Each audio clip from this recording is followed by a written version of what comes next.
What's going on, everybody? It's your boy Lumyr D and Shari D. Shari D, what's going on, everybody? Hey, how's it going, everyone? It's the If You Stream It, They Will Come podcast. We are your hosts, Lumyr D and Shari D. And as usual, we have a wonderful show for you tonight. And we got a special guest, my buddy Jordan Jerome Harrison is going to be stopping by a little bit later. And tonight we're going to be talking about integrity. So feel free to stick around, stay as long as you like, stay as short as you like, as we always say. And as you know, our promise to you is we're going to get a little bit better every episode. And one of the things that I am super excited about is you can check us out on the Gram.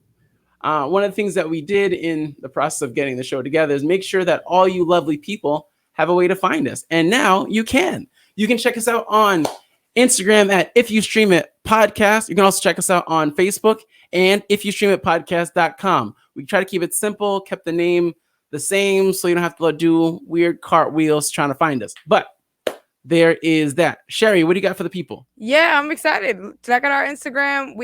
The thing that I'm most excited about is last episode we had some beautiful poetry performed. Oh, man. And I'm so excited that we have that beautiful clip up on Instagram. So if you missed it and you want to check out Miss Anna's beautiful poetry. It was a beautiful piece. Do you remember the name of it, Lumyr? I'm gonna put you on the spot. It was Bad Hair. Yeah, no, I just put you on the spot. I knew you would know. I knew you. So last episode, for those of you guys who tuned in, we talked about poetry. So we had Anna Masakote, we had D Ruff from Boston, we had Tamika from Boston. Shari and I also spit a piece, and those are going to be going up shortly on the Instagram and on the website. We are getting better every episode. Some of these things will take time, but we'll try to get them up at least between one episode and the next. Yeah? So without any further ado, let's get into it. As you guys know, I am a word nerd. Shari, we need to put on a t-shirt, word nerd. I would wear it. Exactly. As you guys know, I am a word nerd. And so today's topic is integrity. So let's see what we got. So according to Miss Mary Ann Webster, the definition of integrity is firm adherence to a code, especially moral or artistic values. And there's a synonym is incorruptibility. The second definition is unimpaired condition. So they're talking about sound. When they say sound, it's like something is structurally sound. It has good integrity. Everything is all put together. And then the third one is the quality or state of being complete or undivided. So that definition is saying to have integrity is like you're in a state where everything is just put together. Yeah. So when we're talking about integrity, one of the things that sparked this topic is I work for a solar company. Shout outs to Rhea Solar.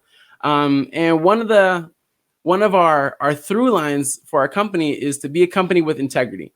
And especially in any sales space, put it like that, any type of construction space, any sales space, which a solar company is, integrity is always, it's always a big thing.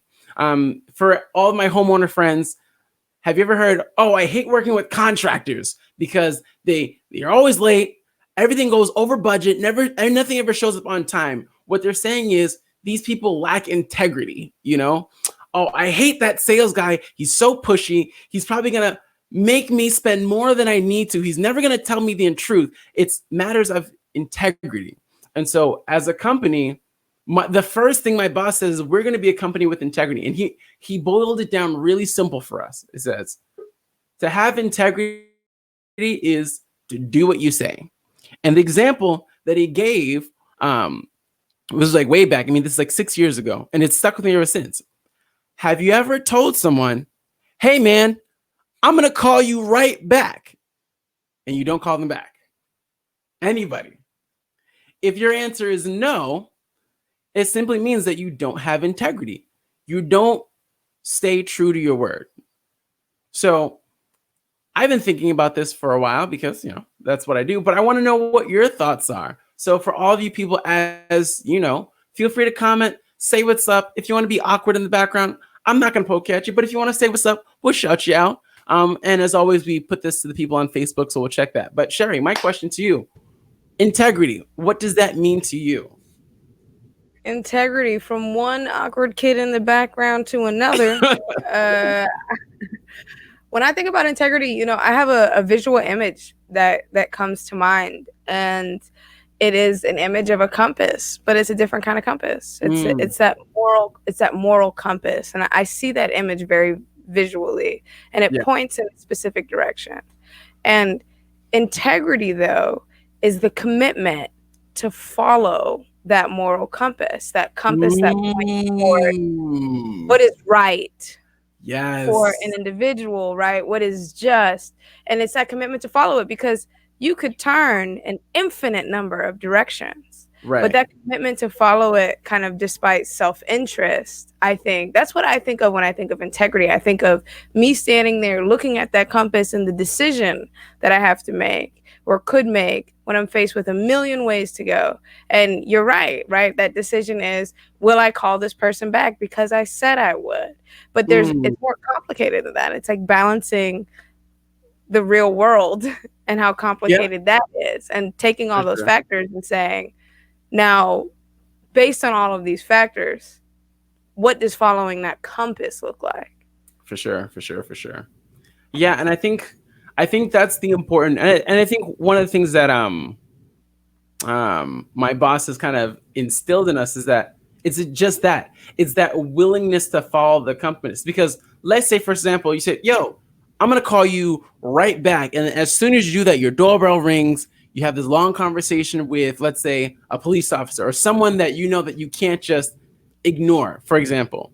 Does that mean that you didn't have integrity because you didn't call your person right back, or did you get distracted? Of course, life is gonna happen. But the question is, the moment that you remember, what do you do?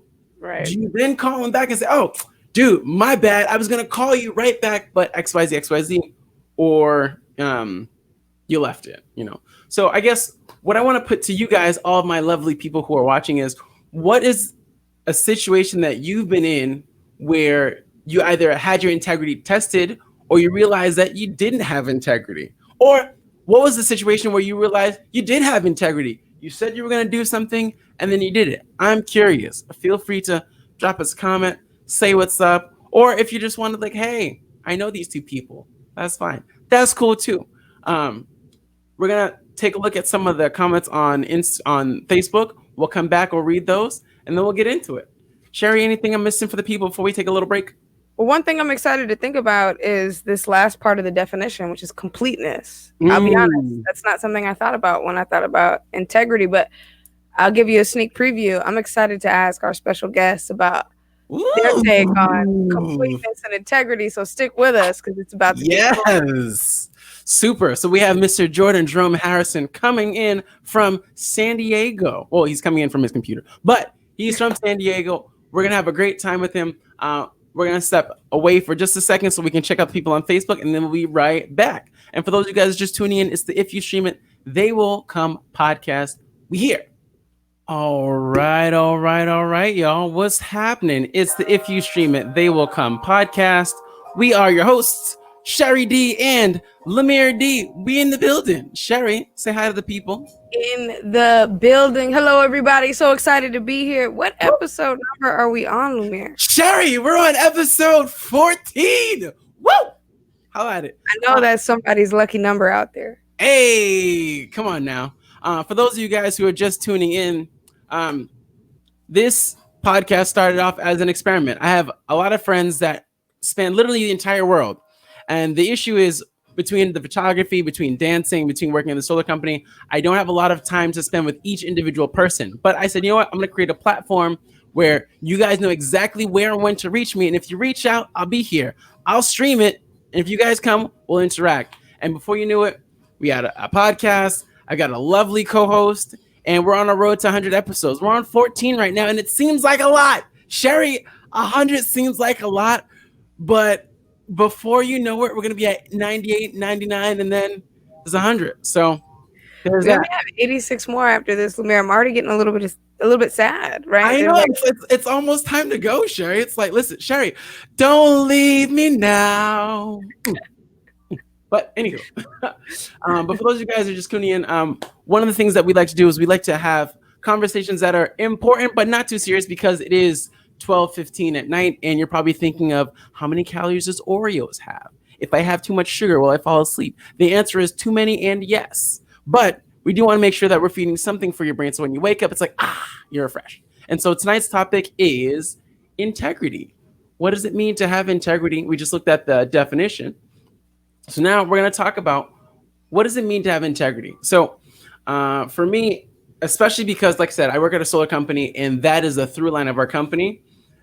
It's really something that the more that I remember it, it pervades like every aspect of my working life. Perfect example. So I was doing a job in, let's say, a town, because I don't know if this person is watching. I was doing it in a town not super far from where I live, and essentially what we had to do is we had to install solar panels, which is what I do, get on the roof, no problem. The customer wanted the pipe to be run a certain way. So when you have solar panels, the panels go on the roof, and you have to connect those panels down to the main service panel in the basement. If the attic is open, you can run wiring straight through, right down, easy peasy, no sweat. You don't see anything. If there's not, that means you have to run a pipe, So it could have either silver pipe or we paint it, whatever, but there's a big pipe. So now for this homeowner, we had to run the pipe off the side of the roof and then down. No sweat. We do this all the time. Piece of cake. Here's the thing. The homeowner, the way that his house was shaped, imagine this is the shape of the roof, yeah?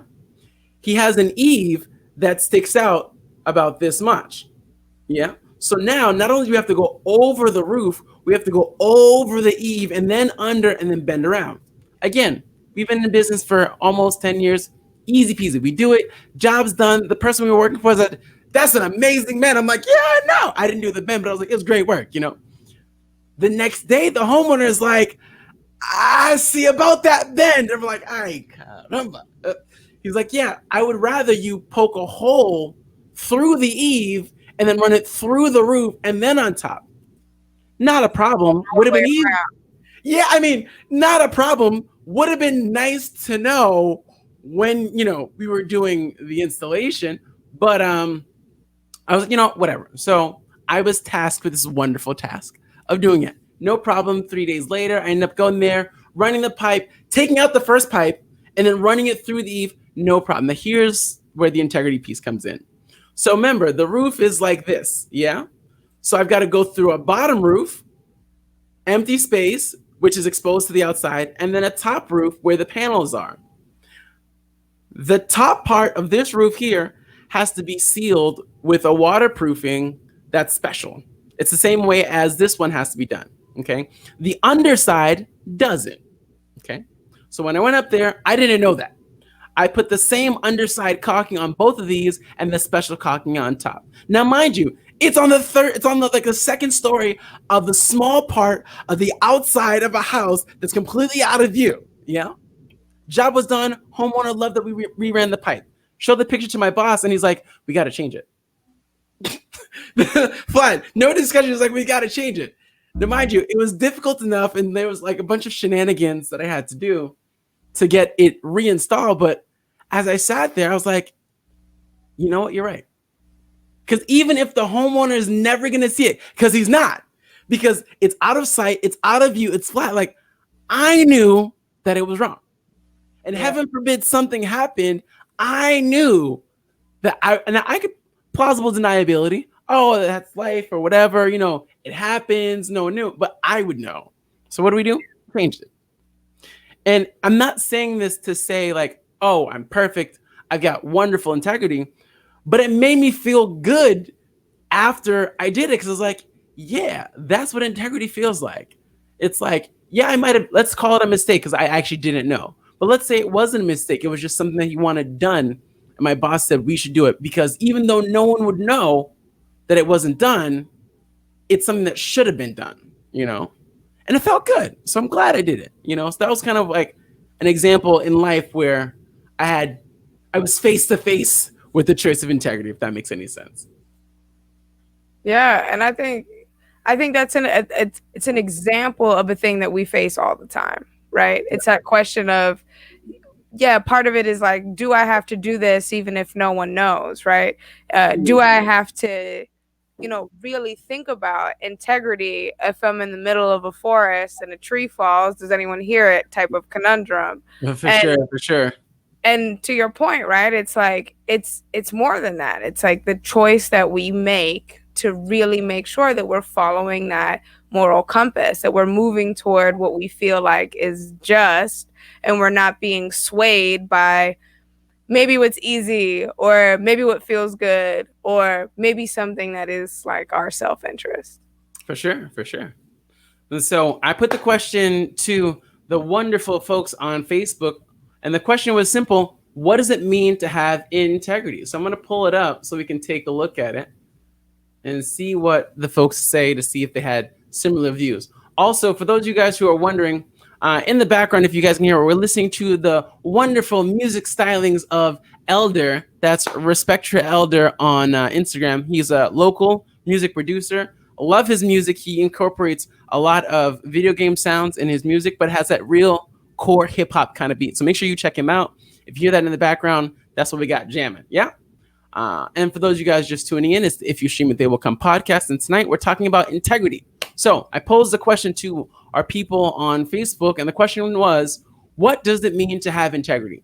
So Duke S said, you are being true to yourself and others. I can dig that. I feel like in that example, it's that same thing. It's like, even if nobody knows, I know I'm being true to whatever standard that was set or that I set. Okay. Michael F, my buddy Mike, love this guy. He says, to criticize yourself when appropriate, even if the world gives you a pass. I think that right there is the big thing. Is like, when the world gives you a pass, what do? I mean, we could take that all the way from Me Too. We could always take that to gender equality, racial equality. We can take it from all those things. It's like, when the world gives you a pass, what do? You know, I think that's deep. Elijah P says, do the right thing when no one's looking, for sure. Angelique says, I've been teaching my kids about this. Do they want a relationship with me where I don't trust them and their word means nothing? Do they want to sneak and only feel sorry when they're caught? Or do they want to have a moral compass? Shari, there you go. Moral compass. There you go. Do they want to have a moral compass that steers you towards healthy decisions, even when it's hard and you can get away with it? My kids are 20, 14, and 9. Totally up to them on what kind of relationship they want with me and others around them. However, some sneaking is fun and developmentally appropriate. Facts. Yeah, okay. That you'll get a pass. Integrity is a muscle, right? You got to flex it. You got to work through it. Exactly. And Neil says, walking what you talk. Will W says, being a good person 24/7. I don't have integrity. Well, come on, man. And then Jordan S says, values that you uphold in your life. Essentially a code of conduct that you follow, even when it's not convenient. Yeah. So I feel like a lot of people have similar views. So basically what we're seeing is, it's like, one, it's that moral compass, but it's also that commitment to that moral compass to stay true to whatever that north is, you know? Shari, talk to me about some times in your life. I know in all of your work, you have to deal with integrity because you have a lot of people under you. And that's one thing that I've always known about you. Yeah, it's interesting. I've been thinking about just that concept of hierarchy a lot, and whether or not that reflects my values of integrity. And, just going back to the definition for a moment, when we think about this, that first definition really stood out to me, that firm adherence to a code of especially moral or artistic values. And it said this word, incorruptibility, right? Yeah. And for me, when we think about a lot of my work at the Participatory Budgeting Project is really thinking about that arc of social justice and constantly bending toward that arc. So there is a gold star, there is a very specific direction.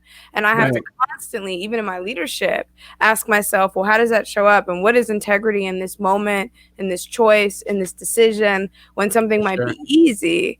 And I think out in the world, when I do my work that has to do with participatory budgeting, right? We're seeing community members make decisions about how local budgets are spent, but they're tasked with centering equity. And there's something to be said about when we're faced with decisions about the collective, and you have to make a decision about like your needs and the collective needs, and then like understand that, put yourself in someone else's shoes, that incorruptibility comes into play. So I see that show up in my work all the time, and in particular I see folks really move through the stages of that, of understanding where their kind of non-negotiables are, but then also understanding this bigger picture of kind of like what corruption is in community, and then being able to make decisions about how they move away from things that are harmful. And to me, integrity has a lot to do with a bigger conversation about social justice. I think that word incorruptibility is so key, especially when you're talking about leadership. But one of the things that I found is that it starts at the lower level. Like, put it like this: there is an old passage says, "If you're faithful with little, you'll be faithful with much. If you're not faithful with little, then you won't be faithful with much." And I think that it talks directly about integrity, you know. And especially in leadership, I feel like a lot of people, whenever they look at a leadership position, they're always looking at, okay, what's his angle? Like, what did he have to do to get there? Besides, you know, hard work, dedication, being qualified. No. What are the secret things that we don't know about? Because that's the only reason why he's there. But it's like, for some reason, especially in, I would say, Western culture, particularly in the United States, like that's kind of like the thought of leadership, that leadership and the lack of integrity go hand in hand. And we could talk about politics, but I don't want to get too deep into that. But I say all that to say this, that I wonder, what are the small things when someone's not a leader that cause them to be corrupted? Maybe they're not corrupt completely in that sense, but that lead them down that slippery slope that they don't realize as they grow in their leadership. It's still there, and that leads them into that corruption. You know what I'm saying? Kind of. I think I do understand what you're saying, Lumyr, and I think part of it too is, you know, I disagree that integrity has to start at lower levels. I think that integrity is foundational, and I think that it has to be present in all of us in the same way that humans are relational beings. And I think that corruptibility, or just corruption itself, maybe we need to think about that word of the future, but I think that corruption itself shows up when folks are faced with the tension of self-interest versus what is, quote, right, what is, quote, just. And it can be hard, and it's not black and white. There's a lot of gray area. But that to me is like that moment of corruption, right? So I'm going to be honest. If I was walking down the street and I looked to my left and there was a treasure chest and no around, and it was just sprawling with treasure, I would have a moment where I would need to really think about the decisions that I could make, right? Like, I could pick it up and take off. I could make sure that it belonged to someone else. I could make so many decisions, but that moment also requires me to think about, well, what does integrity look like? What if this belongs to someone else? There are so many other questions that have to do with that. But in that moment, right, we've seen this on movies all the time. There's a tension, right? There's a real tension there. No, I agree with that, and I think that's what I was not getting it, but I think that's the point that I wanted to say, is like, there's that tension. It's not that like you said, corruption necessarily starts at the lower levels, but it's in that moment of tension, you know, because I don't believe that every person walks around saying, you know what, I want to be shady today. I'm going to find the best way that I can demonstrate the least integrity. I don't believe that. I mean, some people do. Don't get me wrong. I don't know everyone, but I feel like most people, they feel like, no, I believe that I want to do what I believe is right. But like you said, it's in that moment of tension that they have those conflicting forces, and sometimes they don't always make the decisions that line up with moral compass, if that makes any sense. It does, but I think you were really onto something when you were talking about leadership and in particular hierarchy and power, right? Because when we talk about integrity and the responsibility of people in power to be like to really live and like live into their integrity, it Right. feels like there's a different sort of risk there, right? Because a person that is in a position of power anywhere in political office and government at your boss, right, that's at an organization or business, there's Yeah. a different level of risk, right, in terms of what happens if they are corrupt, right? What happens if they stray away from integrity? So I do think that it's important to acknowledge there's like an expectation and responsibility, right, for folks that are quote at the top to maintain a certain level of integrity. No, I hear that. So far, we've got it's a moral compass, doing what's right, in quotes, when no one's looking, and that commitment to stay to that north of that moral compass. And also, in terms of the public perspective, there is a responsibility to the people at the top to have a certain level of integrity. But at the same time, there are small decisions or those small instances where the integrity is tested for people along the way. I think that's what we're getting at so far. Anything I'm missing? That Cool. sounds right to me. Cool. Perfect. Well, ladies and gentlemen, if you just tune in, it's the If You Stream It, They Will Come podcast. We are your hosts, Lumyr D and Shari D. We're going to be here till 2 o'clock, and tonight we're talking about integrity. Next up, we have Mr. Jordan Jerome Harris. Stay tuned. He is a buddy of mine he's actually someone that I'm excited to get feedback from, because he's someone that I found in the short time that I've known him to be a man of integrity. And I feel like a lot of people in San Diego will think the same. So we're going to jam out to some more Elder in the background. And when we come back, we're going to have Mr. Jordan Jerome Harris. It's the If You Stream It, They Will Come podcast. Stick around, y'all. All right, y'all. What's happening? And I think we are back. For those of you guys who are tuning in, it's the If You Stream It, They Will Come podcast. We are your hosts, Shari D and Lumyr D, and we're rocking out to the beats of Elder. Ladies and gentlemen, like your mama told you, respect your elder. Make sure you follow Elder on Instagram. Respect your elder on Instagram. Again, he's a local Boston producer.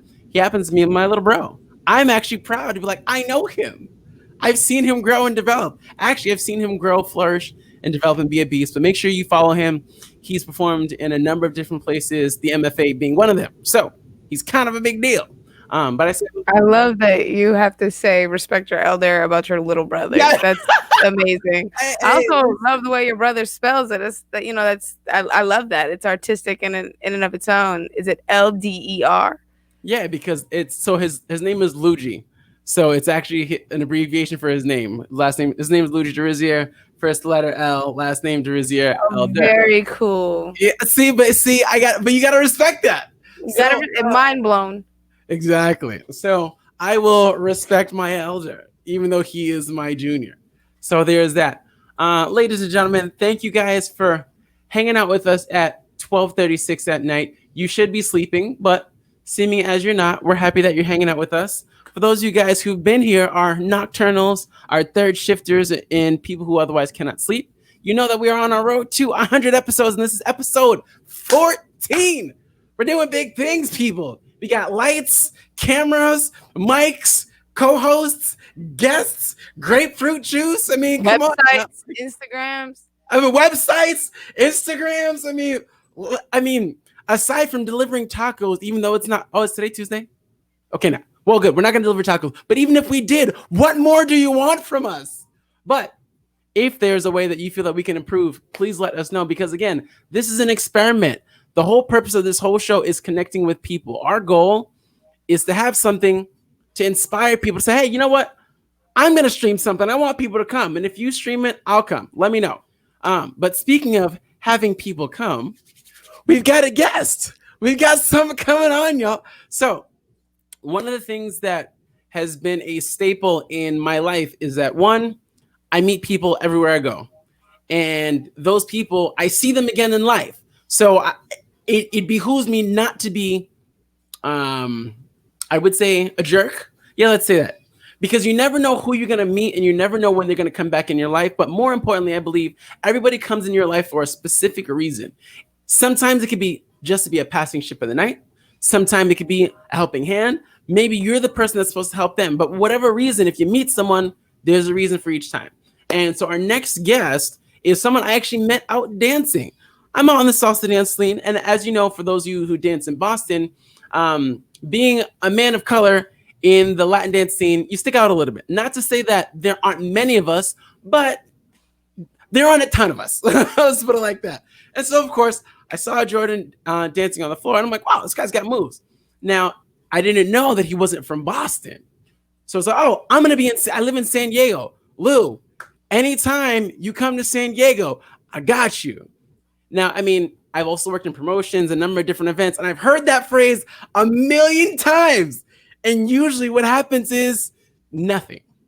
But lo and behold, I had a dance camp in Tijuana, Mexico, and I had a layover for a day in San Diego. And I was like, who do I know in San Diego? Jordan's like, yo, Lumyr, I got you. I flew out to San Diego.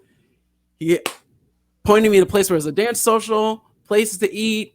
He helped me out. And I get it. He was busy. We couldn't spend time together when I was in San Diego, but he made sure I was good. And for me, especially being on the East Coast, being in a state that I've never been in before, being, in a time where I don't have much time, just being able to direct me in the right place is huge. So for this episode of Integrity, I'm thrilled to welcome our guest, Mr. Jordan Jerome Harris. What's good? Yo, I love y'all's energy. Like, this is incredible. Both of y'all are just, this is amazing. Y'all are dope. You're very kind. Lumyr gives the best introductions, like, in the business. So I hope you felt that. I did. Like, you don't even need an audience. Oh, man. Jordan, what's happening? What's up? What's up? What's up? I'm good, man. I'm chilling. So, Shari, this is Jordan. This is my man. Now, when I see it, this guy was killing it on the dance floor. I mean, y'all thought I was good, but I was watching him. He's like, I'm watching you. Yeah. Wow, that shows about integrity. You're on the dance floor a time or two, so I know that is no small compliment. Hey, seriously, that's why I'm kind of confused. I thought this show's about integrity, and you are the best dancer out there. Like this. Listen, all right. Listen. You're like I had you on, said you had integrity, and now you're starting to lie to the people. Like that's not. Listen, Jordan. That's not on brand. That's not on brand. I got you. My bad. Jordan, one of the things that I found out about you after you left is that you're a public speaker, and not like a stand-up in church, although that is important, but like you talk to a lot of people. So what I want to do is I want you to tell us a little about you, tell us about your public speaking, tell us about everything that we need to know. Yeah, I'll make it semi-brief and then we can dig in wherever y'all would like to. But first, thank you all both for having me. Glad to be here. Y'all are dope. I've been listening to the conversation. Y'all are dropping some serious gems and interrogating stuff deeply. So I'm just honored to be here with y'all. Name is Jordan. Very briefly, born in Chicago. Came out to San Diego when I was 15. Ended up working for a nonprofit, working with first-gen students, going to college. So I love that work. And then people just kept asking me to speak. And then I realized I get paid for it. And then I just kept doing it. And then I just kept going. And then I was like, all right, cool. Like, seriously. Hey, why not?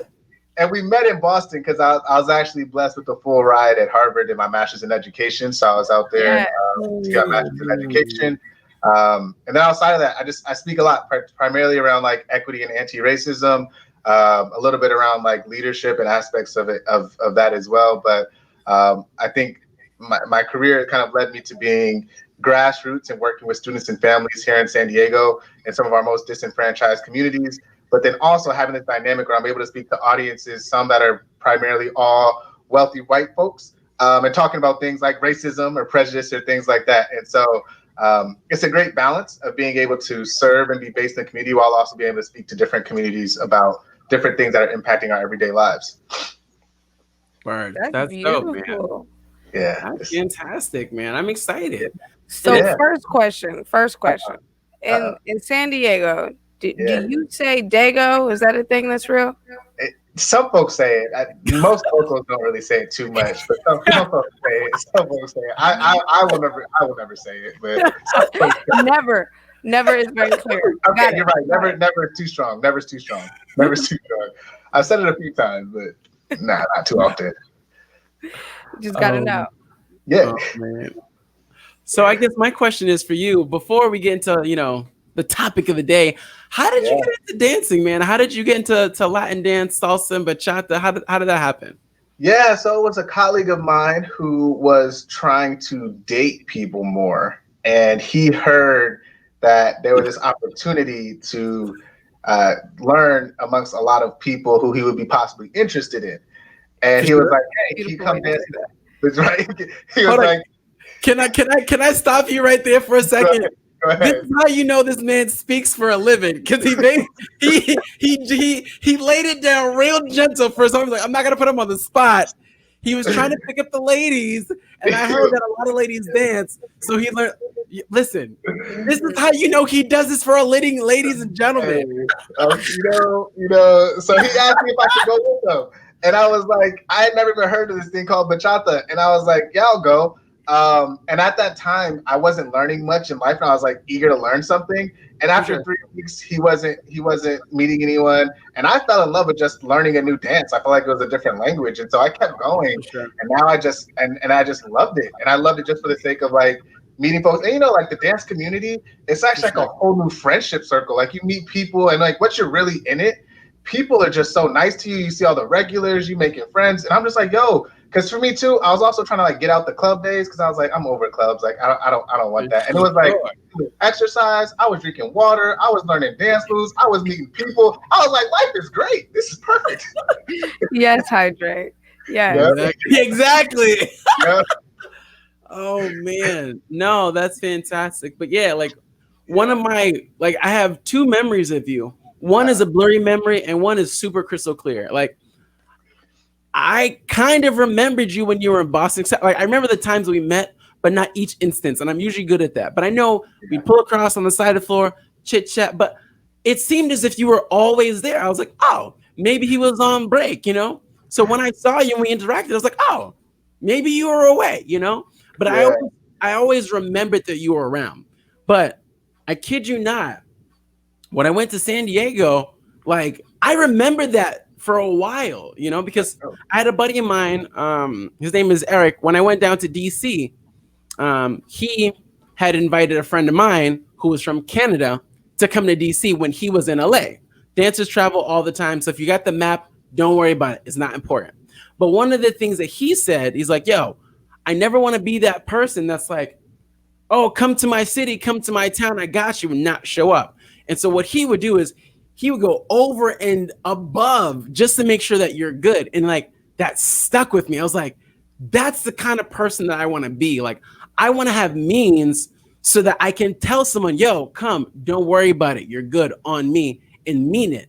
Because I feel like sometimes when you talk about integrity, sometimes people want to believe that they mean what they say, and sometimes people believe that they mean what they say, but life happens, So long story short, I was fortunate enough to participate in a dance retreat in Tijuana. Never been to TJ, as people call it. Heard bad things, but I'm like, whatever. Never been to San Diego either. So I'm like, all right, I'm going to be there for 24 hours. Don't have a car. My stay is in Mexico, so I can't stay anywhere in San Diego. So I'm literally just bumming around. I rented a car because I'm like, I'm going to walk around. And so I put it on Facebook. Where are my West Coast people at? And Jordan's like, yo, hit me when you get here. And I got there. I hit him up. I was like, all right, first, you can go to this social later tonight. Here's some good tacos, this and the third, and we'll see if we can link. We had conflicting events, so we couldn't end up at the same one. I think you left when I came or something like that.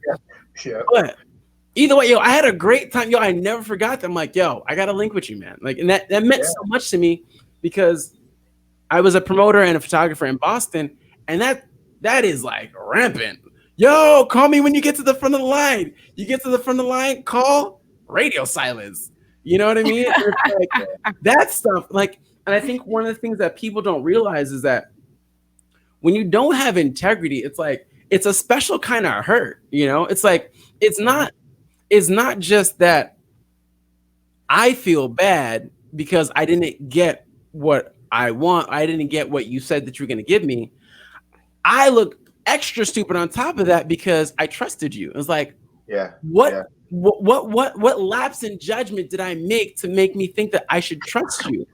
Yeah. Because if that lapse in judgment is the same one that I used to trust you and these 10 other people, now not only do I have to question you, I got to question 10 other people's judgment, and it's your fault. I mean, but it's not even your fault because I made the decision to trust you. So I really want to blame you, but I got to blame myself for your mistake. That's what happens when you don't have integrity.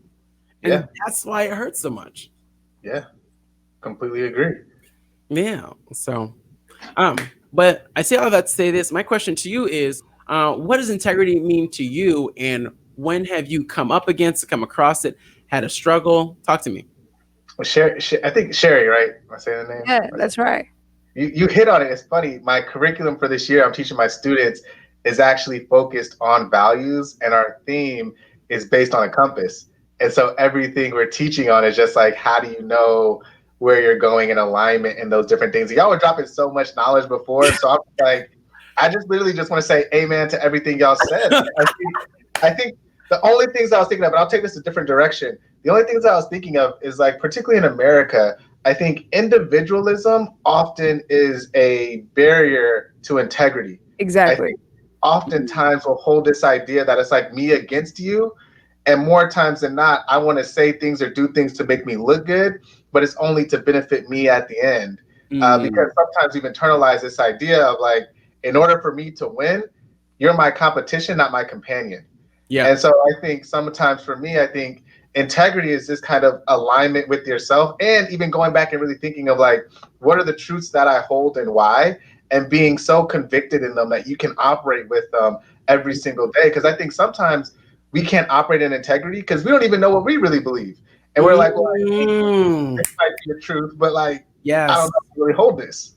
Yes. Exactly. And that's the exact thing that I was really hoping to ask you about. And it's, you know, we talked about this a little before. It's like, what happens when we are in tension with this individualism? And you touched on it, right?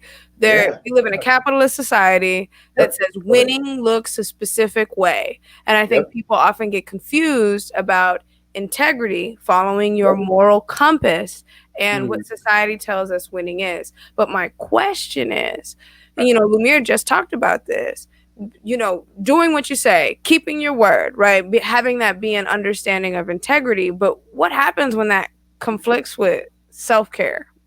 And can you talk a little bit about that? And I mean, like, that moment when you said, I'm going to do these things, and you meant them, and you want to come through on those things that you said you were going to do. But that moment that you realize that it's not at just, like, the expense of some slight discomfort, but it could be at the expense of your health, right? And you could feel like my integrity is at risk. And so talk to me about how you think about that, or how you coach folks through a circumstance like that. That's a good question. Wow. That's a good question.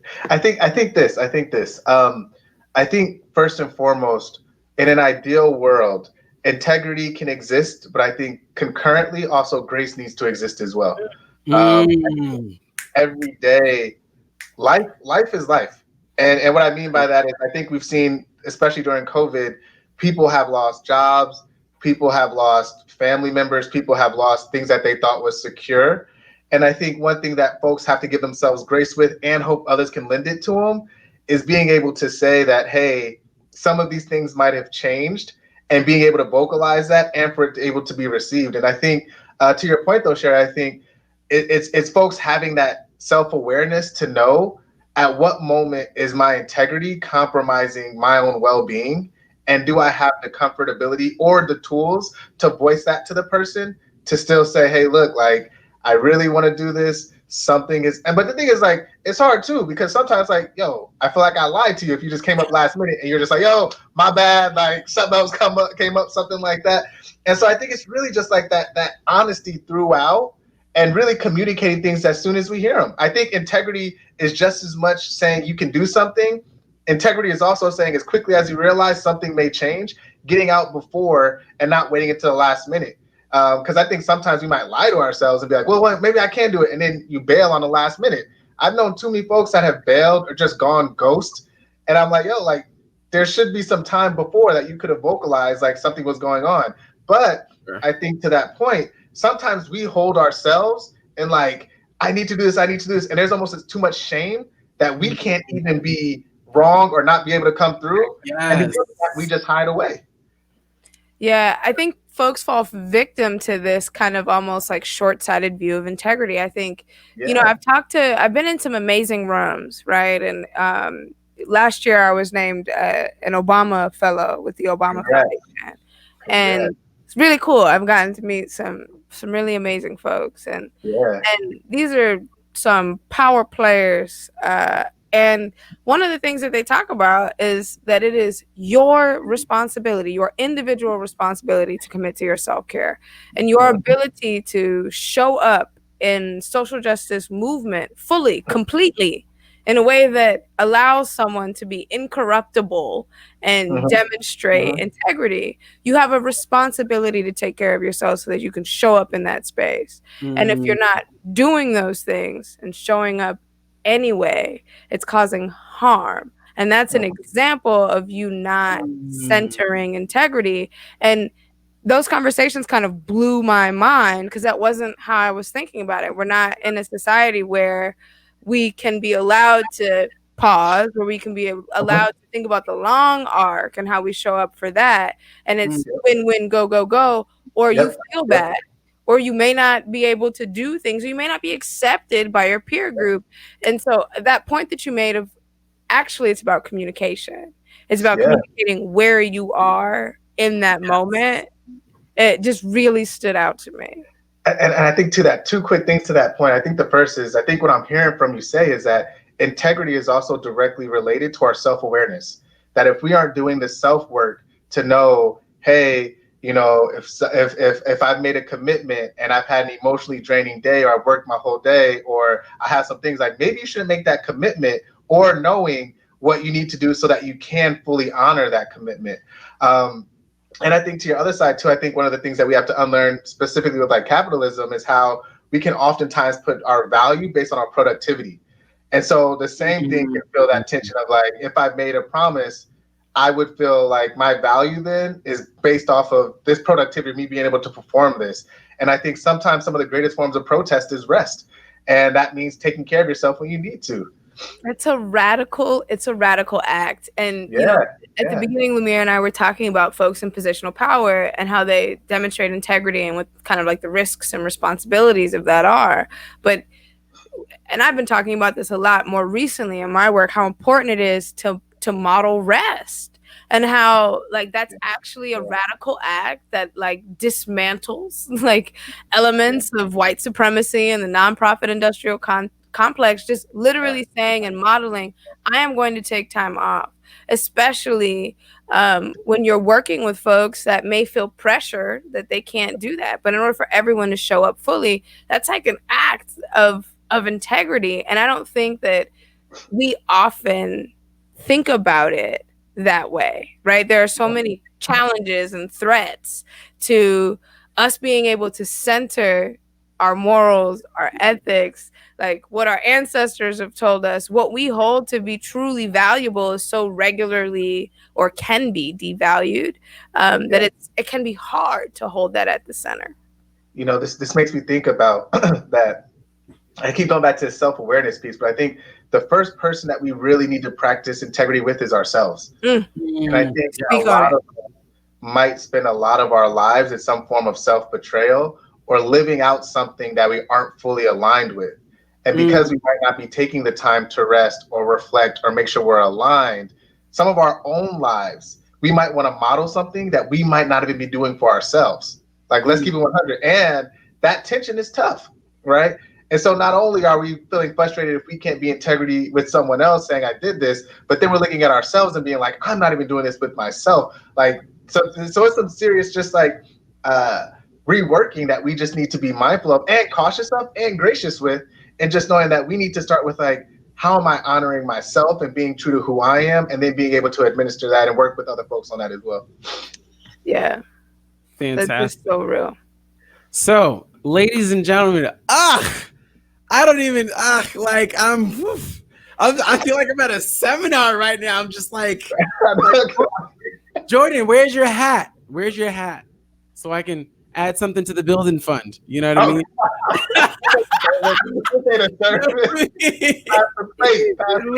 Hey, you preaching, man. Listen. The devil. Oh man.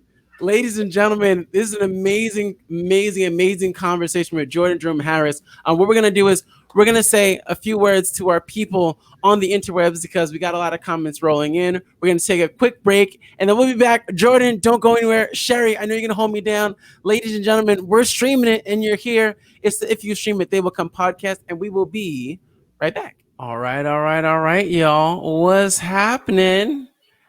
We are back. It's the If You Stream It, They Will Come podcast. We are your hosts, Lumyr D and Shari D. And we got my main man, Mr. Jordan Jerome Harris, in the building. Shout him out, y'all. For those of you guys just tuning in, it's a late night talk show kind of podcast kind of a thing. Nothing fancy, even though Jordan is wearing a suit, Shari is wearing a shirt, and I'm wearing a t-shirt. It's fine. I've got letters on it, which means it's designer, okay? Shout outs to Mr. Faday's Designs, who custom designed this t-shirt. But more importantly, shout outs to us If You Stream It, They Will Come podcast. If you want to follow us online, you can check us out at the If You Stream It podcast on Instagram. That's just If You Stream It podcast. Or you can check us out on our website, ifyoustreamitpodcast.com. Yes, we're doing slightly larger than small things. Yep. Yeah. Slightly larger. Slightly, just a little bit. Don't want to brag here. For tonight's topic, we're talking about integrity. What does it mean to have integrity? And we're talking with Jordan Jerome Harris, and we're right in the middle of a conversation, so we're going to hop right back into it. So one of the things that you, Jordan, one of the things that you talked about was that struggle between wanting to live up to a code of integrity that you don't believe in. I think that's super important from a number of different aspects. From one that seems like really obvious to me is like, especially for those who grew up in, let's say, a religious household or that has a house of faith, or not even that, just culture. Because culture is a big thing, you know, and whether it be religion or culture, even though culture is a subset, religion is a subset of culture. We are raised and instilled with things that are on autopilot from such a young age. And we don't do them because we believe in them. We do them because it's the only thing that we've always done, you know? And one of the things that I think that you said was powerful is like, not is only what is our moral code, but why do I believe it? And I think you're right, we don't take the time sometimes, and we're not given the space to ask that question of why, you know? And I one of the things is like, I say I believe in God, and it's not really up for debate. I'm not saying I'm a good person or a bad person or a better person or as a worse person. I'm just saying that because of my life experiences, it has led me to a place where I believe that there is a God. I'm not saying it's male or female. I'm not making any inferences outside of that, you know? But I know— She's a woman, though, just to be clear. Exactly. There's no disagreement there. But I say all that to say this, that especially as I was growing, that struggle of what I believe and why was huge. And I watched a lot of people grow. But one of the things that I realized, like, the more I grew to understand what I to believe is God, is like, it's just that, is that finding out that why was way more important than whether I believed or I didn't believe. And if anything, one of the things that really that pivoted for me, I was speaking to my mom. She's like, because I was like, yo, I want to hear God. I want to find out what is like his mind for me. And this is like a specific time in life. And she's like, look, why don't you do this? Try not to hear him. I say him just right now for context. Try not to hear God and you'll hear him. I was like, that doesn't make any sense. You asked me, here's the answer. Stop hearing. If you think you hear, ignore it. Because when you try not to hear, you'll hear it perfectly clear. And essentially what she was saying is find out why. You might feel a certain way. You might hear a certain thing. But if it's really about your relationship, find out why is it important towards that relationship. And I say all that to say this, you can take that to work. You can take that to school. Why are you going to get that degree? Why is college a must? Why isn't trade school a must? Why is any form of higher education a must? Why can't I just go to work? You know what I mean? Yeah. Why is it that I have to, that if I'm a man, I got to go to the gym and have this? Why is that a must? If I'm in quote unquote a lady, why do I have to be nice and polite? Why do I even have to identify as either or? You know, why is that a must? You know? Yeah. And then once I realize that, I feel like following that compass will be easier, you know? Yeah. To know why you're following it. Exactly. Yeah. For sure. Yeah. I think the hard part to that is that it's so true. And I think the space it takes to really unpack some of those conversations is tough, to really question whether it be our parents, our older siblings, our religious institutions that have made us feel like these are traits that good people should have, right? Whatever they are, whether you see God in a gendered view or anything, when you meet folks or come into new truths where it might question this, you might be like, hold on, like those are hard moments of reckoning. And I'm reminded, Martin Luther King Jr. talked about nothing pains some people more than having to think. And I think sometimes we think about reflecting on our own selves. It's interesting. I feel like I think someone said it, like, folks are really good at giving other people solutions to their questions, but not really looking at their own. And I think integrity really requires of us that ask of saying, like, how did I come to these truths and what might have informed these? For sure.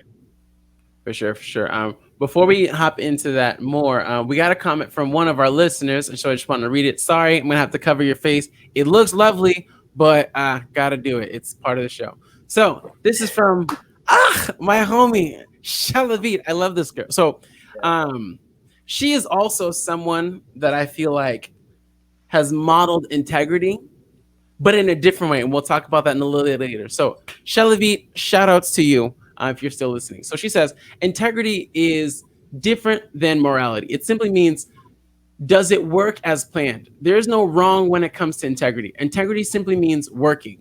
It can refer to timeliness, to being in communication, to restoring the integrity if and when it's out. As humans, we normally run out of integrity, and it is ours to restore, acknowledging and taking responsibility.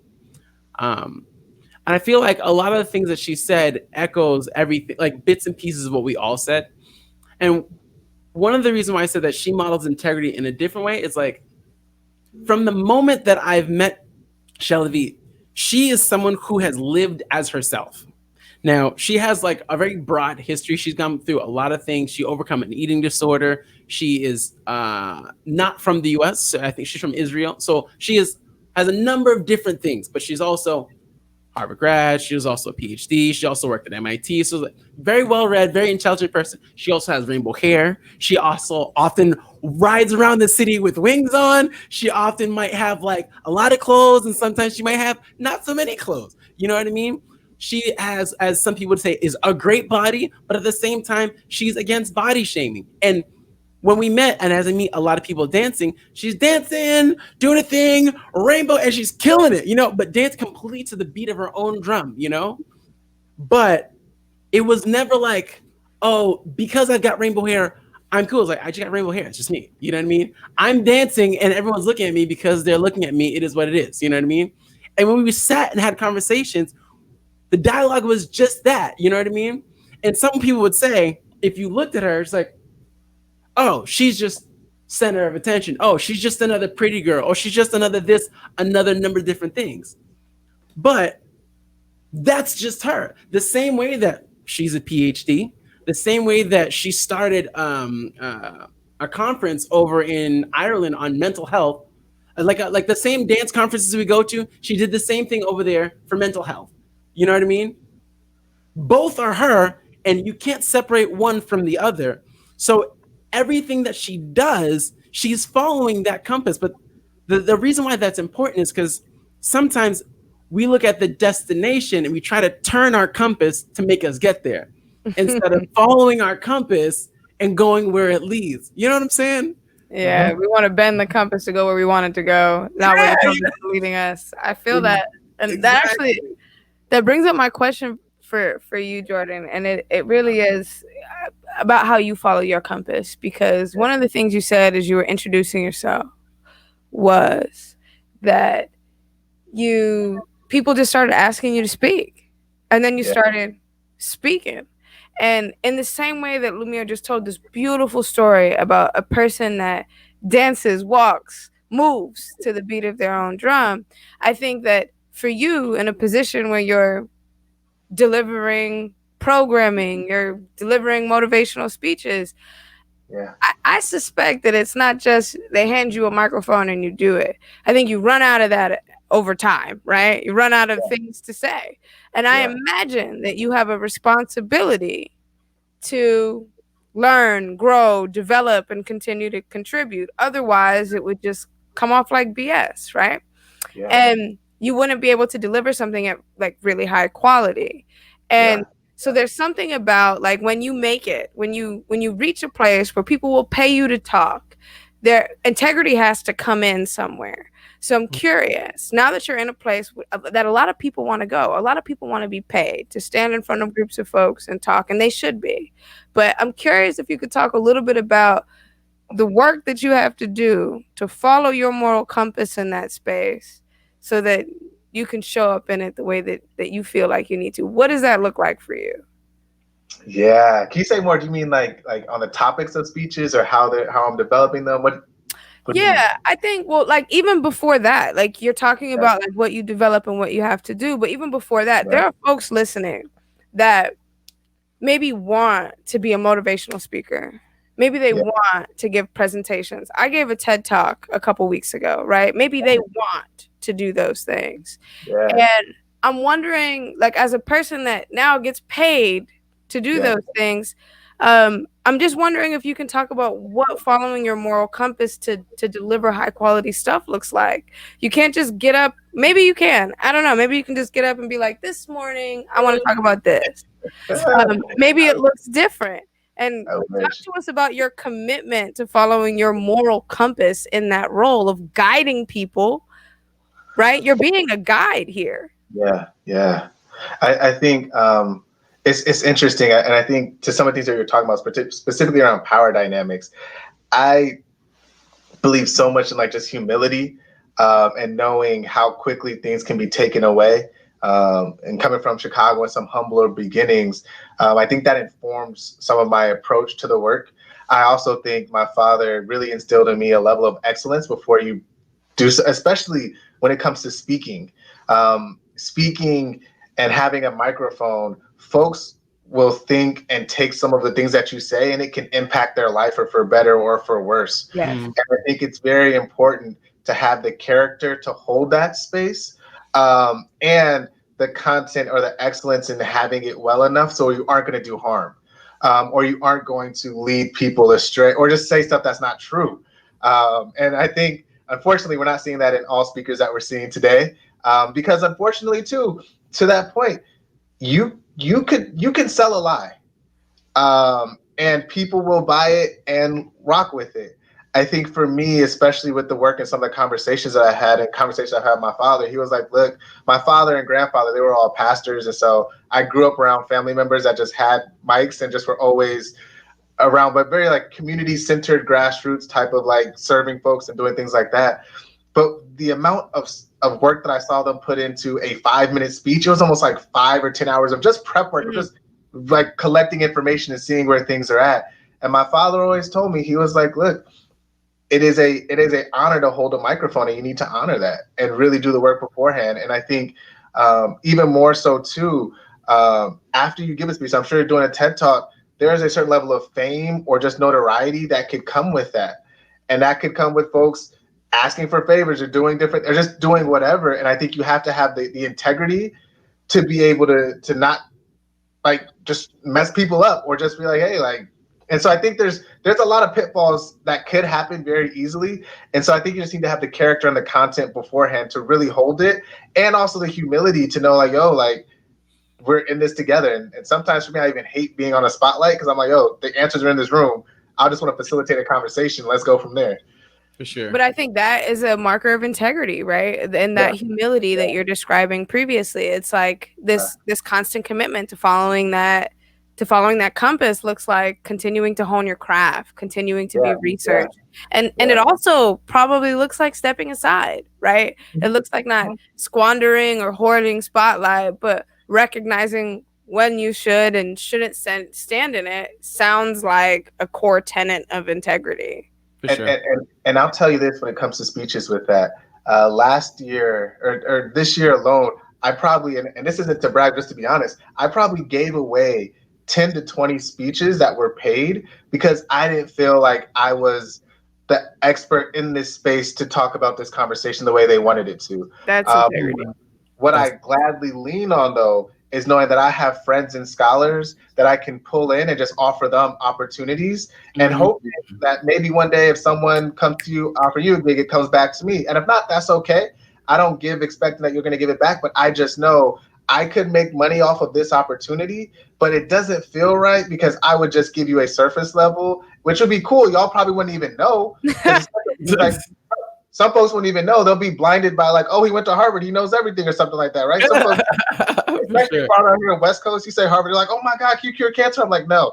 And so I think just knowing my own thing, I think about inch wide versus a mile deep or a jack of all trades, master of none. I try and be very clear on like, here's the content I feel comfortable discussing.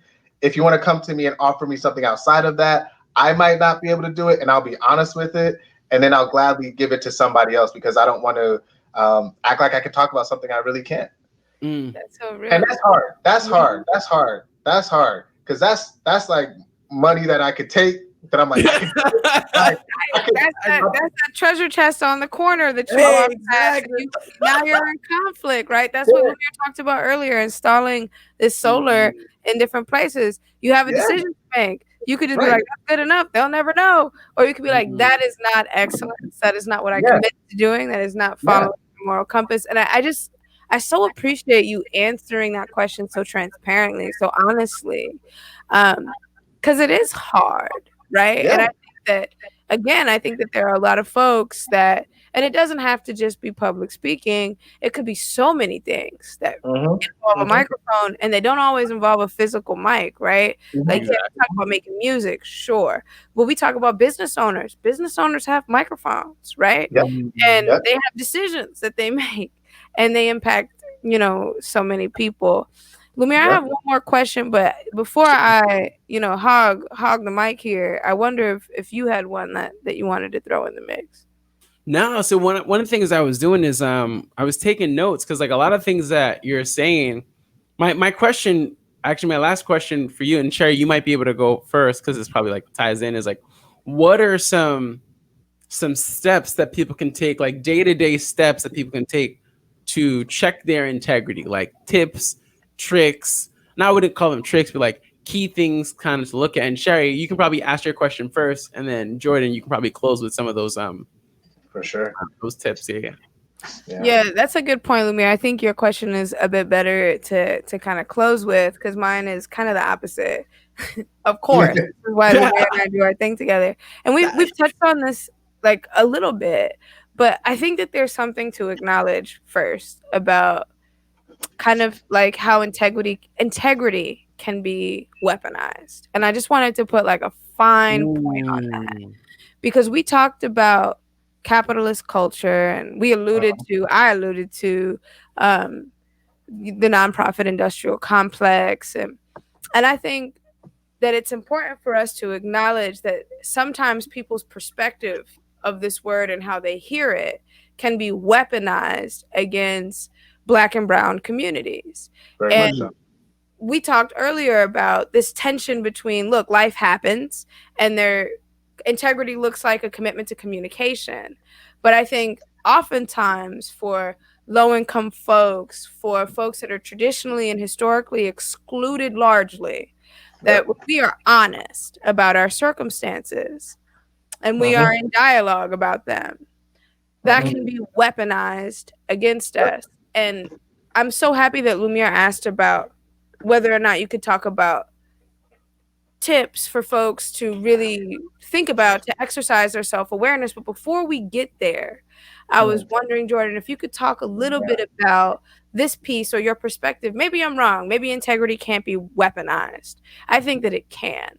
And I was wondering if you could talk a little bit about that. How does that land for you? Do you see that happening, that integrity can be weaponized against Black and brown people? Oh, very much so. Very, very much so. You know, the first thing I was thinking was that, and this is just off the top of my mind, so I need to like sit with this and think about this some more, because this is a very good point you brought up. But I'm thinking about how for some folks, particularly coming from communities of color that have been disenfranchised, that have lived experiences that in a capitalistic productive culture doesn't care to hear for, there is not safety and integrity. And oftentimes I think about some of my students who are going to school, who I might encourage them to say, hey, let them know that like your parents were recently deported, or there's some things going on. And they're like, I tell them that with caution, because the real truth is sometimes teachers, administrators, bosses, whatever folks in positions of power don't care to hear it. And sometimes folks might be like, yo, this is your job. Like, this is what you're supposed to do. You're a student. Like, I don't care for that. This paper's due tomorrow. And so I think about some of the students that I've worked with who have actually been more damaged because the system expects them to still produce, or to still be okay, or to still perform. Where it's like, even if I speak my truth, it's either invalidated, ignored, or told like it's not welcomed here. And so I think it's sitting with me very well, especially as I think about my students in online learning and distance learning now, and how I have some students that have almost been conditioned to lie because the truth either isn't welcomed or folks don't know how to handle it. Yeah, I just want to sit with that for a moment, because I think it's really heavy, right? And I think it's important to recognize the power of integrity, the hope behind it, the promise that it has, and how important it is. But it's also important to acknowledge the complexity that exists with how that gets rolled out in community, and how that shows up in this relationship of privilege.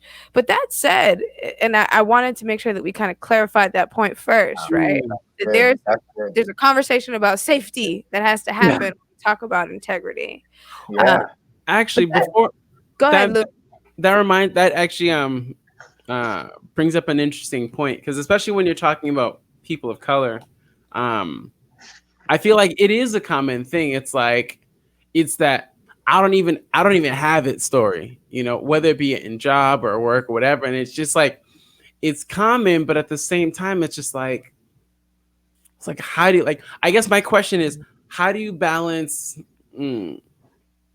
speaking with integrity and then, as people would say, speaking it into the universe? And I know this is on the spot, so you may not be able to delve all the way into this, but whether it be, and again, I say this because my background is coming from a church institution background. And this is, and I see you smiling because you already know where I'm going. It's like, I mean, I'm lost, yo. Where y'all at? So, and again, this is no disrespect to anyone's faith life. And I say that just because my personal story, and maybe it's another episode for another day, it's just like the way my brain has developed, things are very black and white. And gray only exists after acknowledging that this is black and this is white. But without knowing it's black and white, the gray is irrelevant. If there's only one color, it's black, you know? I say all that to say this, and as my faith life has evolved and changed, there have definitely been places where people are like, oh, how are you feeling? Oh, I'm getting better. Translation, I'm sick as a dog. I get it. You don't want to put that energy out there. Oh, what are you doing? Oh, I'm waiting for the right job. I'm unemployed. I get it, you know, but it's like, where is the balance? Because on the other side, as a business owner, as an entrepreneur, as a self-starter, I know that like what you think is what you manifest, and not in, as some people would say, like a spooky way or a spiritual way. It's like what you think your attention is on, and your activity follows your intention. So if I want to have a podcast and it's all I think about, I'm gonna get a mic, I'm gonna get a stand, I'm gonna get a co-host, I'm gonna register it, I'm gonna get a web, because that's what my attention's on. So what I'm thinking, I'm manifesting, you know? Now, I say I'll say this is like I was having a conversation with someone that I didn't really know. So it's like, no sweat. I said, I have a podcast, and I said, we. She's like, who's we? Oh, I said, well, the podcast. So one, because anything that I start, I always look to the future because I know it's going to get bigger, because I don't start it so that it's small. So I will always refer to my companies, anything as we. And as long as I've done that, they've always grown.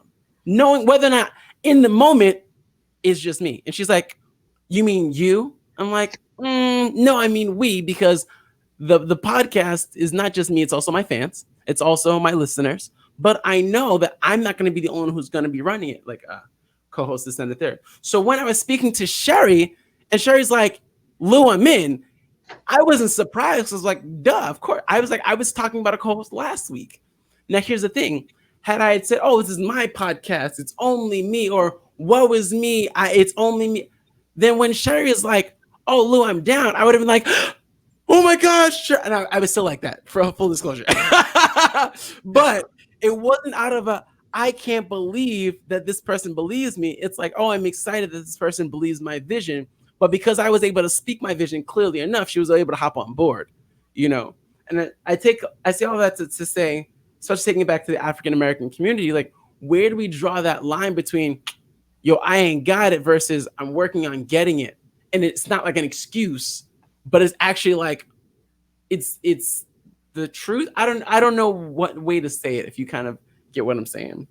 Yeah, I think part of what you're saying is like, yes, integrity can be weaponized in ways against certain communities, but how do we reclaim it and be able to tell a story about that is, one, powerful, allows us to march toward our compass, and kind of removes this opportunity, right? Like at the beginning of his story, Lumyr could have said, my company of one, right? But he chose to say we and spoke something aspirational. He chose to claim that.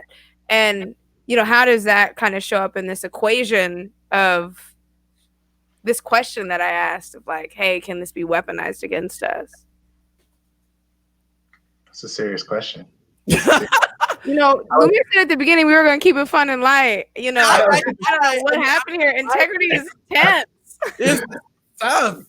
I don't know if this answers this. But here's an initial thought on this, and don't hold this to me. This is recorded. Okay, cool. But I think to that point, to what I think I'm hearing you say, which I could be incorrect with, I think one of the first things that I always try and break out of are like false binaries, or seeing things as completely one thing or the other, and being able to sit in the gray. And I think particularly in this, what I think I would hear is like, and I tried to write this down. I feel like integrity would inform our daily actions, but the vision would be the daydream.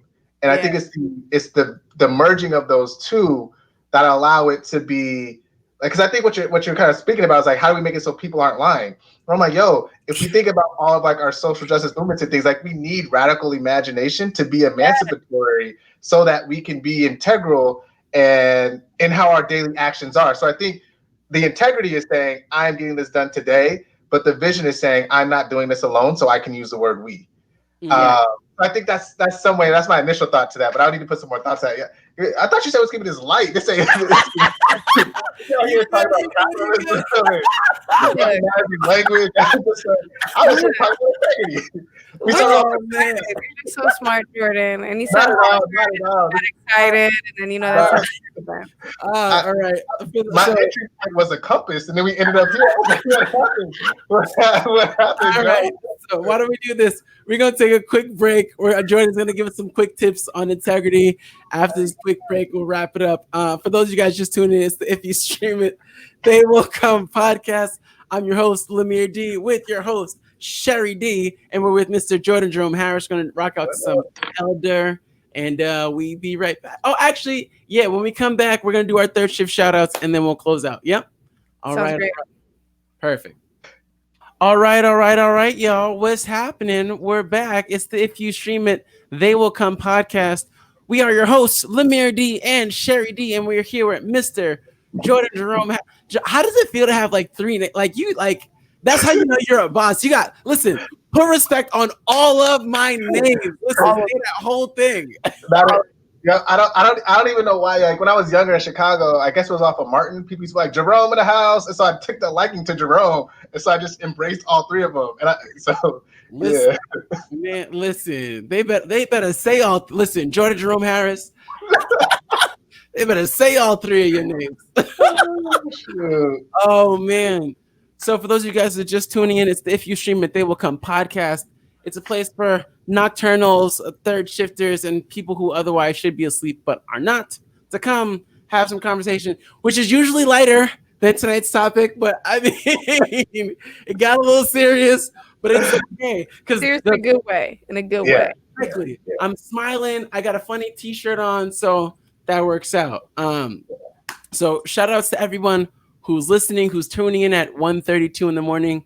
All my West Coast people who are on 12, 11. It's like 11, 10. It's one of those times. Jordan, what time is it over? It's 10:32, baby. 10:32. Thank you. West Coast people in the house. But speaking of shout outs, this is one of my favorite parts of the show because we get to shout people out, and that's what I am all about. It is our third shift shout out. So what we do in this period of the show is we show some love to people that we love.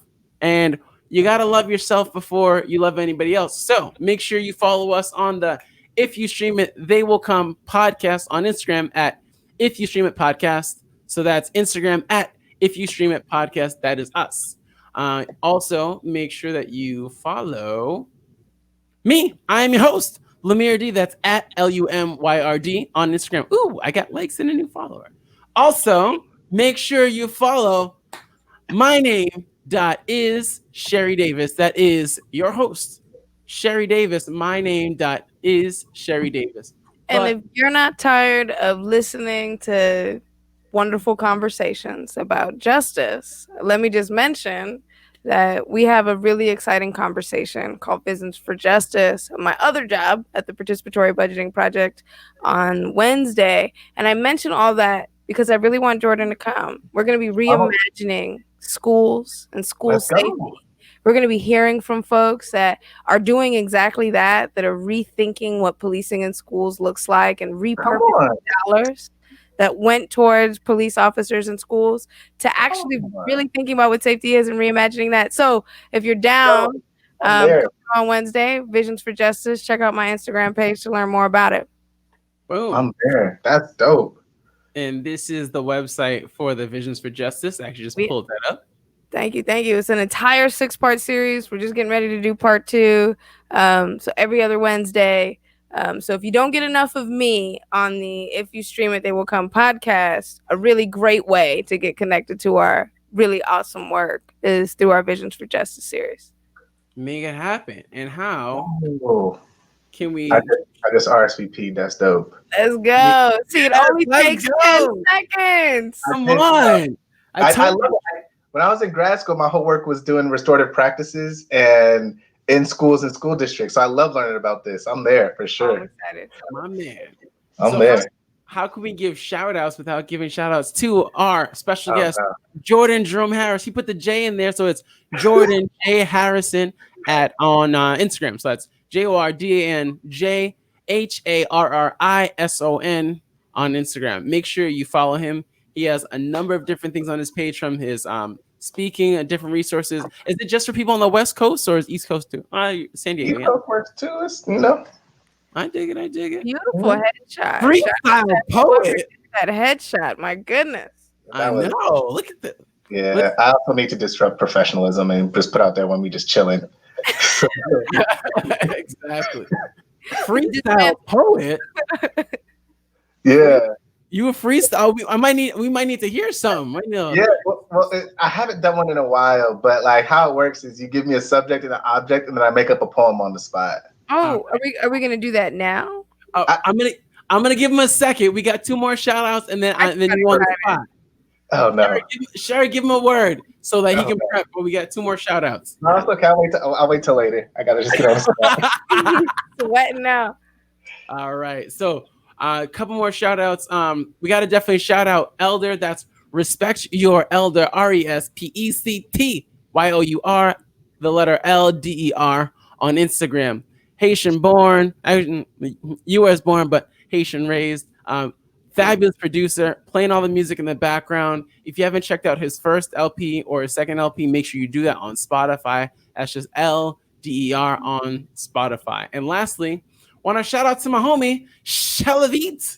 This is a long one. So it's SHALAVITSIMCHA. She does a number of different things. I can't catalog them all. Maybe we'll have her on for another episode. But definitely make sure you shout her out. She has influenced my later years in many ways, and I am glad to know her. And if you are listening and you're like, yo, Lumyr, I've got a podcast, I've got a TV show, I got a bake sale, I got something going on, you have something that you want us to shout out, send us a message on Instagram at If You Stream It Podcast, or feel free to send us a direct message on any of our social medias. And that'd be that. Shari, anything I'm missing? No, I got these 2 words though. Oh dang! Wait. Jordan, she got words for you. I mean, it's up to you. You have to consent. But I did my homework. I'm ready. I'm prepared. I got a word and an object.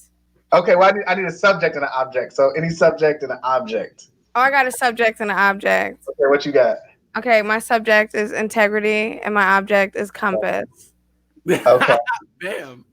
All right, let's make this fun. Lumyr, what's the start? Give me the first line of this poem or the spoken word. It could be whatever. First word? The first sentence. The first sentence. I think I know, but I really don't. Ooh. Okay. And then Shari, what's the sentence after that? The first sentence is, I think I know, but I really don't. Yeah. I want to grow, but you know I won't. Hard. That's it right there. That's it. That's all we got to know. But you know I won't. Okay, let's see what happens. All right. Oh, let's go. Hold on. I gotta put the spotlight on you and make it hot.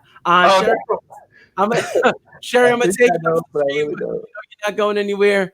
And Jordan, once I remove my gosh, ready to go. All right. Oh snap. Okay, here we go. So let me just make sure I got these first sentences right. I think I know, but I really don't. I want to grow, but you know I won't. Okay, here we go. So I think I know, but I really don't. I want to grow, but you know I won't. Every morning when I wake up, I'm reminded when I look into the mirror of my frustration of feeling like I haven't come far enough as I really should go. You see, I wish I was a little bit taller. I wish I was a baller. As a matter of fact, I wish I just had a little bit more. And as I made my way to the kitchen, I found myself one thing that reminded me about who I was the moment I looked at myself and I said I wanted more. I found this thing that was actually a compass. I found it sitting perfectly inside of my plate. And instead of eating breakfast, I looked at that and began to eat something that I guess I could call my fate. And it pointed me in the direction that I guess I found as north. Every single day after that moment of eating that compass, I found myself being guided by his journey inside of me and telling me where I should go every single moment of my life. I found in that moment a pace of peace. A pace of peace and understanding that I was guided by everything and knew very much so that this compass was aligned with my integrity. You see, I was finding at that moment that when I went to go get that compass and found it sitting in my kitchen, that the one thing that I was lacking amidst all of this, amongst all the desire for growth, was direction. And that direction was immediately lined with my integrity, and I found myself in my place that was no longer a dream. And so now I end by saying, I think I know, and I know. And it's not of me worrying about growing because I'm in the exact height that I need to be. When I devoured the compass and it pointed me in the direction, I found the family, community, and people around me that would love me for who I am and would help me grow to who I needed to become. Integrity is peace. Integrity is alignment. Integrity is understanding that every single day I need to have my compass aligned inside my internal mechanism so that I can be sure to go in the place that is most at peace with not who I think I am or who I desire to be, but who I am truly destined and purposed to be every single day. So have your compass, stay in integrity, and let's get it. There you go. Something simple. Hey, let's go. Oh my goodness. Jordan, what? What? Let's go. Jordan. Man. Jordan. What's dropping bombs on him. Oh. Nah, y'all just You got my eyes are watering. Oh, no. I'm over here. Oh, Listen, thank you. all You. love, y'all. All love. Goodness. The Oh, show will never be the same. No, man. hey, this is y'all got 86 more to go. It's only gonna go up. We might need listen. We might need like freestyle Sundays. Oh man. No, man, whatever. Say it again Sundays. Yeah, say it again. Say it again. Say it again. Jordan Jerome Harrison, everybody on the spot. That was truly phenomenal. Thank you so much. I appreciate you all. You all are some lights, and I like legit from my heart. You know, this was a dope space. This was energizing for me. So thank you all for hosting this space, for this engaging conversation. Y'all are brilliant minds. I'm just glad to be in community with both of you all. And then I really do mean that. And so Shari, I guess I got to say it to you too now, because I guess you're family now. Yeah. Like, if you're ever down in San Diego, if you come down this way, you're a lot closer than this guy. So, exactly. And vice versa when you find yourself in the Bay. Come holler. Definitely appreciate it. Definitely Super. appreciate it. All right. So I think what we're gonna do is, Jordan, you can stay or you can go. We got about 15 minutes left. What I want to do is I just want to talk about a few tips that we can give the listeners so that they can walk in integrity. Because especially in 2020, with all that's going on, we joke and we say this is a positive space, and we don't want to talk about heavy things. Not because we want to pretend like they're not going on, but because we know that they're going on. We want to give people a space where they can feel like they can be free, you know. But at the same time, I feel like it's always important that when you're at most relaxed, when you're at rest, that's when you can grow the most. So I want to take this time to give people some tips about integrity. And one thing that I'll start it off is by saying, like, do what you say, but more importantly, be careful with your words. Now, there's always going to be a time where it's like, whether you say something and life will happen. Like you said, grace is important, especially when you say something and you mean it, you believe that you want to fulfill it, you know, but life happens and that's okay, you know. But I would challenge all of us, and I say this to myself first, be careful with your words, especially when it comes to commitment. No is just as powerful as yes. Especially as someone who is a young business owner, I had to learn that the hard way. And it doesn't make you any less of a person. It doesn't mean that you care about that person any less, but like, if you really care about someone, especially for my artists, shout outs to all my entrepreneurs and artists, the best thing that you can do for your friends is say, no, I can't do that for you, or no, I can't do that for you for free. Because it devalues you, it devalues them. And I feel like I say all that to say this, that being careful with your words so that when someone does ask you a thing, you don't just default and say the first thing that comes to your mind, because in order to maintain that integrity in that person's eyes, sometimes you might have to hold that. And like we talked about before, it may not be the best thing for your personal health, you know? So I say all that to say that being careful with your words is a tip for maintaining integrity.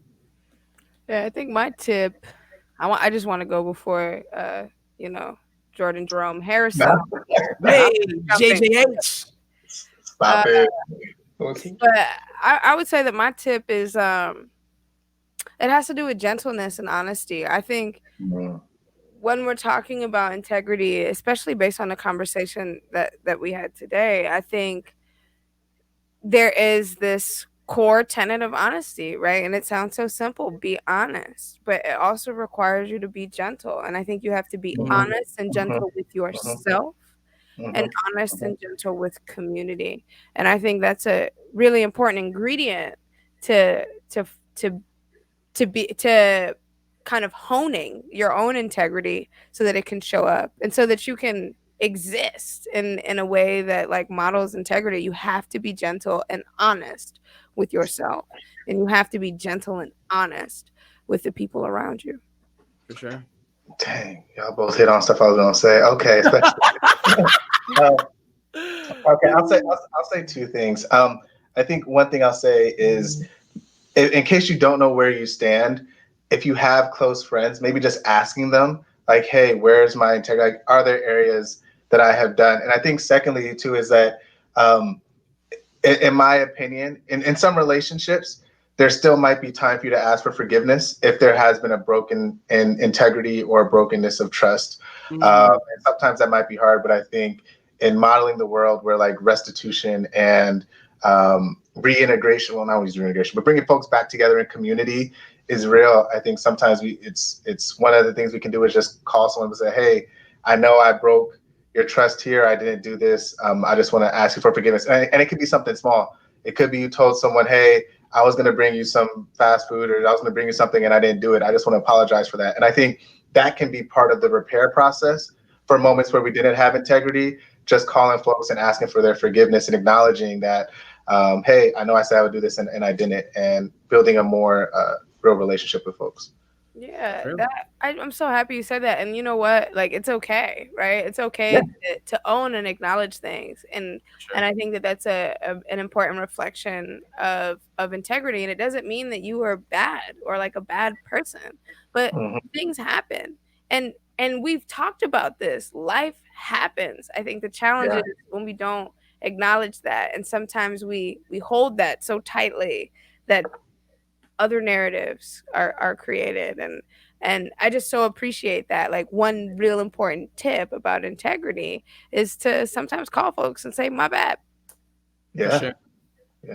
And I think conversely, then I would say on the other side, if there's any ways for folks, like you're saying, with grace and gentleness on the other side, if you find yourself needing to lead someone forgiveness, like maybe if I don't know all the relationship dynamics, but being able to be more giving possibly with forgiveness, and just understanding that our humanity is real in society and things can happen. And if folks want to repair the harm, being willing to dialogue with that to repair the harm and offer forgiveness to continue the relationships. I think all this is grounded in the importance of relationships and community and coalition building. And that's where our real power is at, with connected with one another. And we will all make mistakes, and that's all right. Yeah, that's the why, right? Like, why are we even talking about integrity? It's like we're having a bigger conversation about the relational nature of humans, how that shows up in community, and why it's so important to be aware of the ways in which you're showing up, and then to be committed to showing up in a way that reflects what you need, but reflects what serves community at the same time. I think that's just such an important note to kind of end on. That's the why. Yeah. Perfect. Well, Jerome, it's kind of late over here. It's really late over here. It's not so late over there. But I want to thank you so much for coming through. I'm so glad this worked out. Can't wait. Once post COVID, we can kick it, chop it up, and do that whole thing. Yes. But yeah, Shari, any last words? Any last thank yous for Mr. Jerome? I just can't believe we got a Jordan Jerome Harrison original freestyle. Man, I feel confident that like not many folks have gotten that. And so I just truly a blessing. I feel really special. This whole conversation has really been wonderful. So thank you for not only showing up here, but showing up in all the ways that you do to help folks think and process and learn. And thank you for your commitment to learning and sharing that with us. You're awesome. This is only the beginning of many conversations. Oh yeah, for sure. I hope that you continue to come back, because we're going to keep on streaming. Please, no, I'm a fan. So whatever I can do to help amplify, share, support in both y'all's personal and collective visions, consider me a co-conspirator in y'all's work. So whatever I can do, let me know. Jordan, I mean, listen, like you said, you fam now. Come, listen, come as often as you like, come as few times as you like, stay as long as you like, stay as short as you like. That is our welcome to all our people. But again, thank you so much for coming. I'm gonna take you off the stream, but I'm not kicking you out, man.